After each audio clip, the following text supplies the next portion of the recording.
Okay, let's unpack this situation somebody wrote in about. Because I have a feeling it's something, a lot of you might be dealing with. Hmm. The question is basically, he says we're not official, but gets mad when I go on dates.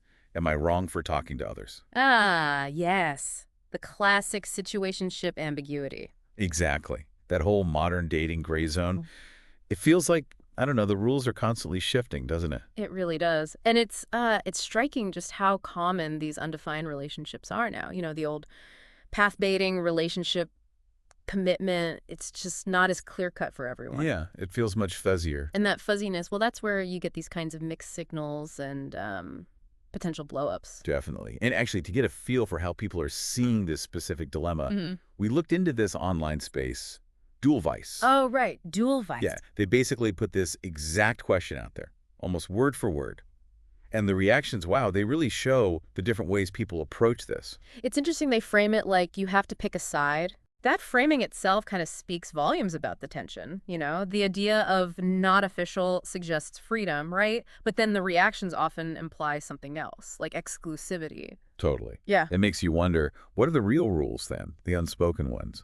If someone says not official, is that a green light to date around? And if it is a green light, then why the anger? Why get mad when someone actually, uses that freedom? Exactly. It really circles back to communication.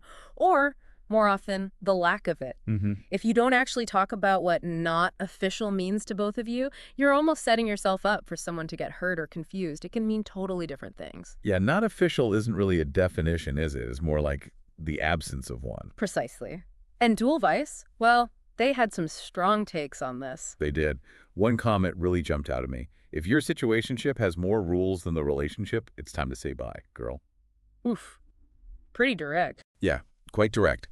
It basically says, if you're getting all these demands, all these expectations, but none of the security or commitment, maybe something's not right. That really gets at the heart of it, doesn't it? The whole point of keeping things casual is usually, less pressure, more freedom. Right. But if you end up with all these rules anyway, but without the actual relationship title, what's the benefit then? It kind of defeats the purpose. It really does. Then there was this other view on DuelVice, a bit more cynical, maybe. Mm. Something like, rent's high, therapy's expensive, and at least someone is texting you wide at 2 a.m. Emotional clarity overrated. Wow. Okay. That's a perspective. It's dark humor, I think, but it touches on something real, right? Yeah. That sometimes maybe the immediate comfort or just having someone there feels more important than figuring out all the labels and boundaries. Yeah, that comment sort of hints at why people might stay in situations that aren't ideal. That need for connection, maybe even just validation, can sometimes overshadow the need for clarity or, a clearly defined relationship. So thinking about our listener's question, am I wrong for talking to others? The DuelVice stuff really highlights the conflict. Hmm. On one side, not official should mean freedom, Mm-hmm. but on the other, there are clearly these underlying feelings or maybe expectations about, loyalty or connection. DuelVice almost presents it like you need to decide where you stand on that ambiguity.